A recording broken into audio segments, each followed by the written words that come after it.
Halo, saya Sabit Raira. Kali ini kita akan lanjutkan materi sebelumnya. Jadi kita sebelumnya sudah bikin form, tapi formnya memang cuma form simple saja untuk nyimpan data. Nah, hari ini saya akan buat tutorial untuk bikin validasi dari si form itu, gitu kan. Nah, cuman di sini kalau teman-teman lihat, kemarin kan kita sudah buat kayak gini tampilannya gitu kan. Ini kan agak kurang enak, formnya agak kurang cakep. Jadi saya udah buat sebenarnya yang udah cakepnya di update gitu kan. Nah jadi kayak gini. Ini yang nggak cakep-cakep amat tapi udah ngikutin dari si bootstrapnya gitu kan. Nah jadi teman-teman nanti kalau mau lihat kodenya ini gitu kan, teman-teman bisa lihat di source code yang ada di link di bawah gitu. Jadi ini saya rubah kayak gini lah formnya kan, nggak sesimpel yang ada di create kemarin gitu. Nah kemudian kalau teman-teman lihat di sini kan ini formnya si update, si edit gitu kan, dengan formnya yang untuk create ini sebenarnya sama saja isinya. Isinya ya sama-sama menampilkan form itu kan, nama, tanggal lahir, gelar, NIP, kemudian ada tombol simpan gitu. Nah karena isinya sama, kita sebenarnya bisa jadikan satu saja formnya. Biar selanjutnya kalau kita mau kotak-atik form ini, kita cukup update salah satu saja, satu file saja, jadi langsung otomatis semuanya ngikut gitu kan. Nah terus gimana caranya biar kita bisa gabungin itu? Jadi kita bisa menggabungkannya dengan misalnya masukkan file baru di sini. File baru, misalnya namanya form.blade.php. Oke? Nih ya.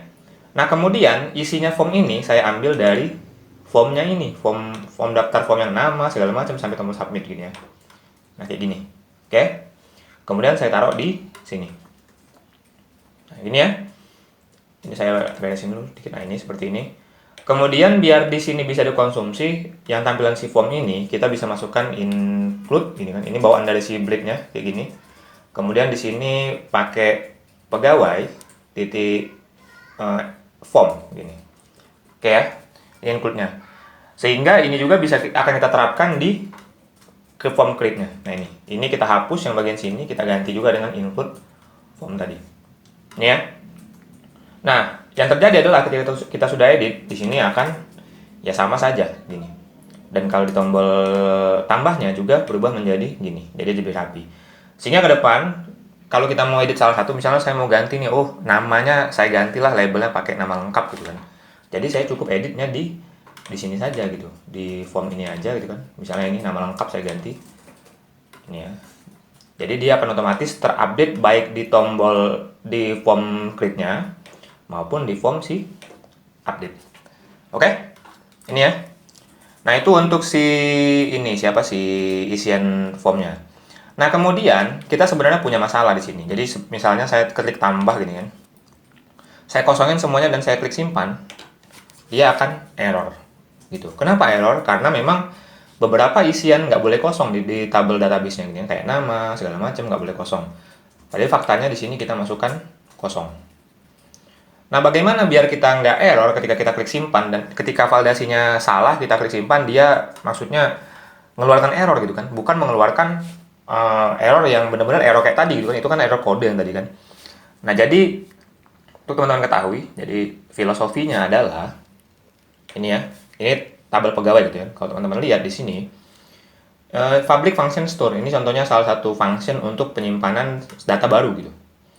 Kalau teman-teman lihat, dia punya request, punya parameter namanya request, di mana parameter request ini akan menangkap ini, menangkap ini. Jadi ketika kita submit ini, dia langsung nangkap semua form ini, gitu.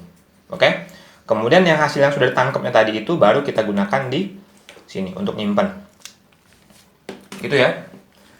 Nah, si request ini, gitu ya, bisa kita modifikasi gitu. Bisa modifikasi biar dia bisa dibilang dia ngecek dulu gitu. Jadi pengecekan validasi itu nggak masuk ke database dulu. Jadi langsung dari request-nya yang ngecek untuk melakukan validasi tadi. Gitu ya. Gimana caranya? Caranya adalah kita akan gunakan si request ini, kita akan buat kelas baru tapi kita akan mengextend dari si request ini gitu.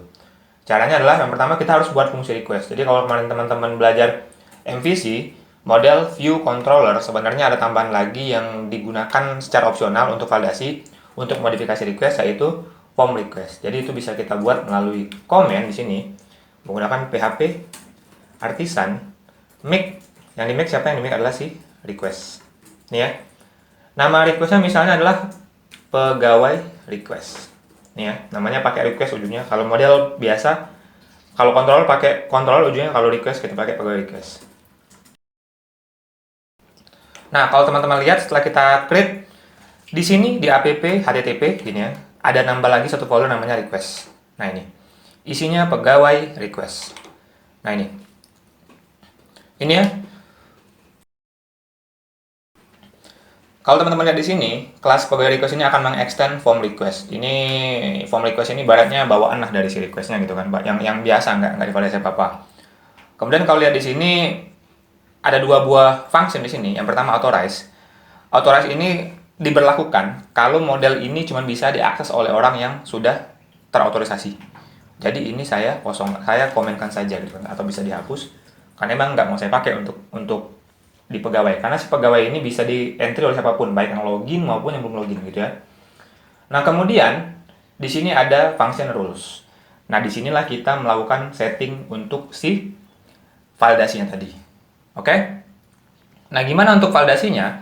Jadi di sini kita bisa masukkan misalnya di sana ada, kalau lihat teman-teman di database lagi gitu ya, ada field nama ini ya, nama itu nama, tanggal lahir, dan NIP itu semuanya nggak boleh kosong. Tapi kalau gelar dia boleh kosong untuk case ini ya. Jadi kita harus setting yang nama, tanggal lahir, dan NIP ini nggak boleh kosong. Jadi gimana caranya? Caranya adalah di sini kita masukkan misalnya field nama, gitu ya. Untuk membuat dia nggak boleh kosong kita masukkan required. Ini. Kemudian kita masukkan juga tanggal lahir tadi kan, tanggal lahir. Ini juga required. Oke. Kemudian yang terakhir adalah NIP.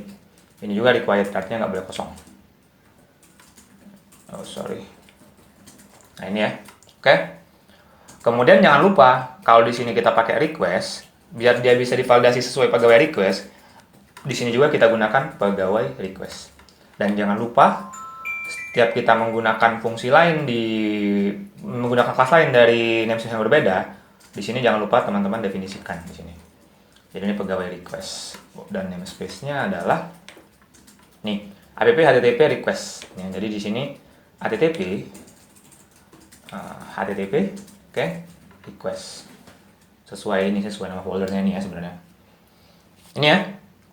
Nah, kita akan coba lagi di sini untuk yang store. Oh ya, kita aktifkan baik untuk si store dan juga si update gitu kan. Jadi kedua fungsi edit dan update ini ketika dia submit, dia akan menggunakan request dari si pegawai request ini gitu ya. Jadi kalau teman-teman kita jalankan di sini, oke, ini create ya. Ini saya kosongkan saja. Apa yang terjadi? Yang terjadi adalah nih error. Tapi dia nggak mau nyimpen aja gitu kan. Dia nggak menampilkan pesan errornya gitu. Jadinya ya kurang cakep juga sih, bisa dibilang gitu kan. Nah, gimana untuk bisa nampilin pesan errornya? Nah, untuk nampilin pesan errornya kita harus tambahkan field error di bawah sini di setiap isian ini, misalnya seperti berikut. Nah, ini ya. Tadi lagi-lagi kita kotak-katik di formnya ini. Di formnya. Kemudian di sini untuk teman-teman ketahui setiap ada error itu nanti dikembalikan oleh variabel error gini, error. Gitu ya. Tapi variabel ini nantinya sebenarnya setiap field itu nggak cuma satu error nantinya. Jadi misalnya untuk field pegawai tadi kan kosong. Jadi dari error nama ini bisa keluar lebih dari satu error gitu kan. Jadi di sini kita akan pakai for each karena bisa lebih dari satu. Kemudian jangan lupa id n for each dulu, n for each. Oke? Nah, kemudian di sini siapa yang kita looping? Yang kita looping adalah variable error. Ini ya. Variable errors, kemudian di sininya get-nya dari variable nama. Oke? Kemudian di sini misalnya kita masukkan message errornya apa, dan di sini kita tampilkan pakai kelasnya kelas text danger aja biar warnanya merah gitu kan kalau danger. Dan di sini kita masukkan si message-nya. Si message. Ini ya. Nah, ini contohnya. Jadi ini kalau kita refresh lagi gitu kan. Ini kan masih sama aja nih file-nya. Jadi ketika saya simpan, nah, di sini ada muncul namanya wajib fill is required. Nah, tinggal kita masukkan itu baik di tanggal lahir, gelar, dan NIK. Jadi kita copy paste saja yang bagian ini. Ini kita copy paste saja di setiap form. Di sini. Nah, ini diganti saja menjadi sesuai dengan fill masing-masing. Ini tanggal lahir. Kemudian di sini gelar. Kemudian yang terakhir itu pakai untuk si NIK. Yes. Ini untuk NIK. Ini ya. Kemudian, nah ini kita akan coba simpan lagi. Siapa yang error? Nih. Cuman gelar yang nggak error karena emang gelar ini diperbolehkan kosong gitu kan. Di sini nama field, tanggal lahir, NIP itu error semua karena dia harus diisi gitu. Jadi di sini kita sudah bisa buat validasi. Oke, nah sekarang kita akan coba misalnya input lengkap gitu kan. Abdi misalnya. Abdi, yes. Abdi ini kan. Nah, tanggal lahirnya 1987 misalnya kan. Bulan 6 tanggal 23. Gelarnya ST misalnya. NIP-nya ya udah sembarangan aja NIP-nya. Terus kita simpan. Oke. Dia akan tersimpan nih, Abdi ya. Coba kita update. Kita update tapi kita kosongkan namanya gini. Gini ya, dia akan menjadi seperti ini gitu. Dia juga sama. Otomatis akan tereksekusi juga untuk si update karena tadi kan kita taruhnya di form nih, bukan di edit dan di update. Sedangkan si form ini langsung dipakai di edit dan langsung juga dipakai di create. Itu ya. Jadi kalau kalian lihat di sini, kita sudah selesai untuk membuat validasi. Oke. Nah, sekian dari saya untuk tutorial kali ini untuk bervalidasi. Nantikan tutorial selanjutnya kita akan membahas tentang pengelolaan data-data yang ada di table-table database, tapi lebih kompleks lagi. Oke. Oke, sekian dari saya. Terima kasih.